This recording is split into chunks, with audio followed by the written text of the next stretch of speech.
गौतम बुद्ध अपने शिष्यों के साथ लगातार यात्रा पर रहते थे। उन्होंने नियम बनाया था कि मॉनसून के मौसम के दौरान उन 2.5 महीनों के लिए आप एक ही जगह पर रह सकते हैं। उन सन्यासियों और भिक्षुओं के लिए जो उनके साथ थे, एक नियम था कि आपको 2 दिन से ज्यादा किसी भी जगह पर नहीं रहना चाहिए।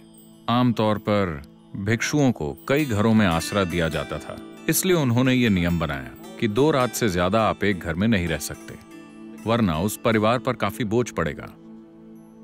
वो 10 लोगों को आसरा दे रहे हैं, आप वहां 1 महीने के लिए मत रुकिए।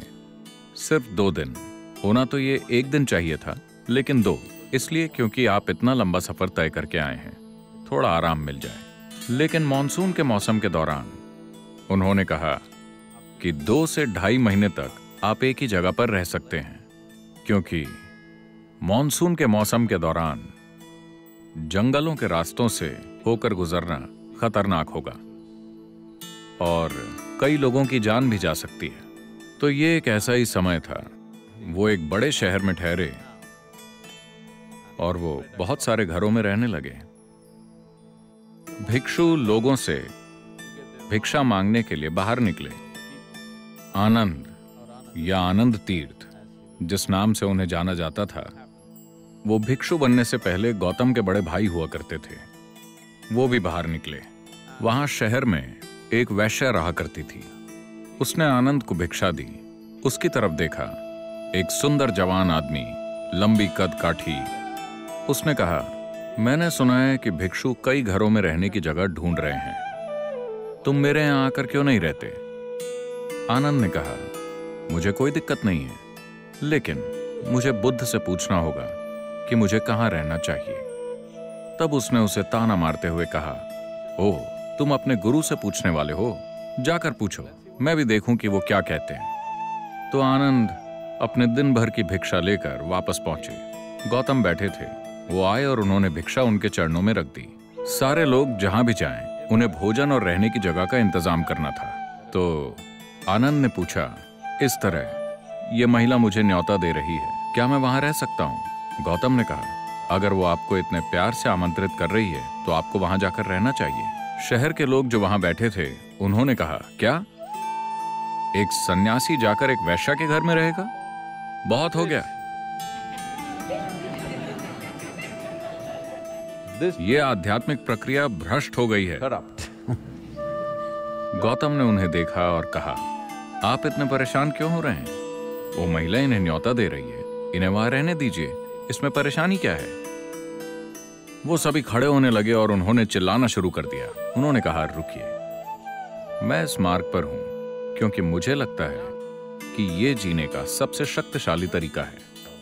अब आप मुझसे कह रहे हैं कि उसके तरीके मेरे तरीकों से ज्यादा शक्तिशाली हैं।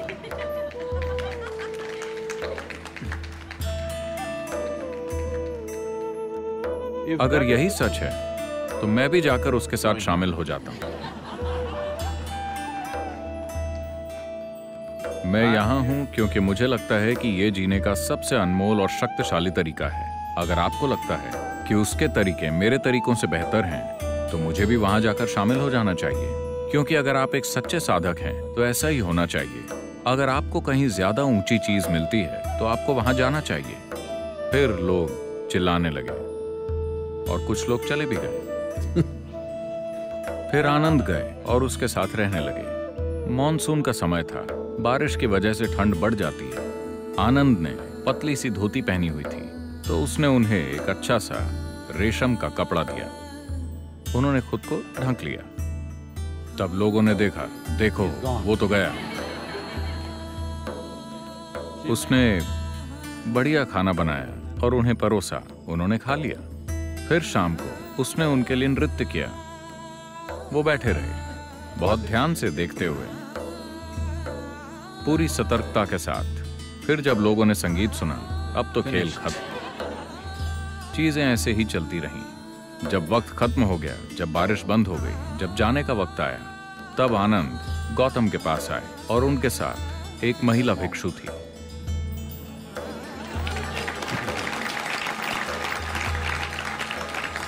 तो the power of being on the path of truth has been there.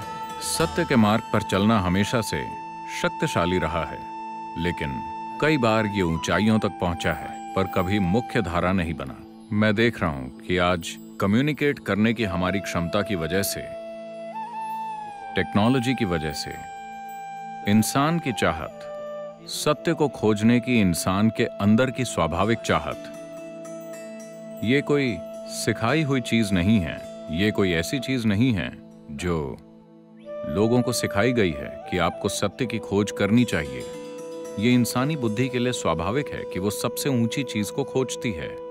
किसी भी इंसान को अगर एक मौका दिया जाए ये चुनने का कि या तो यहां रहिए या वहां, तो वो हमेशा कहेगा मैं वहां रहना चाहता हूं। अभी हो सकता है कि वो यहां फंसा हुआ हो, पर उसकी इच्छा हमेशा सबसे ऊंची जगह पहुंचने की होती है। बात सिर्फ इतनी है कि हमें उसे दिखाना होगा कि शराब के नशे से ऊंची चीज भी होती है, ड्रग से ऊंची चीज भी होती है, सामाजिक नाटक में फंसने से ऊंची चीज भी होती है, और किसी से बेहतर बनने की होड़ में भागने से ऊंची चीज भी होती है। हमें बस उसे यह दिखाना होगा, हमें उसे यह समझाना होगा कि एक ज्यादा ऊंची संभावना मौजूद है। हमेशा से बहुत से ऋषि, संत, योगी और गुरु ऐसा करते आए हैं, लेकिन जैसा कि मैंने कहा, वो सज्जन लोग थे। उनके पास मेरे जैसी आवाज नहीं थी।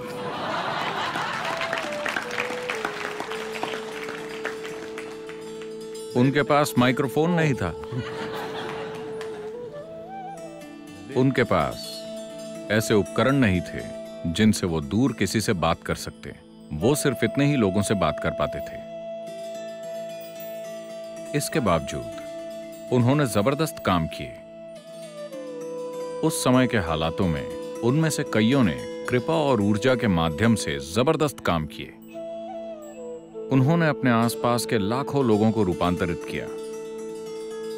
उन्होंने अपने आसपास के लाखों लोगों को सत्य के मार्ग पर अग्रसर किया और सत्य की शक्ति का एहसास कराया।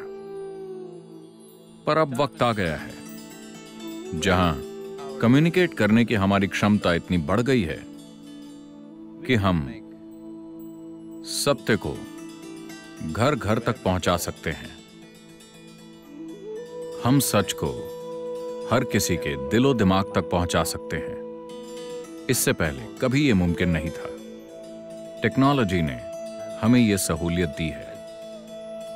मुझे लगता है कि यह सत्य को मुख्य धारा बनाने का सबसे अच्छा समय है।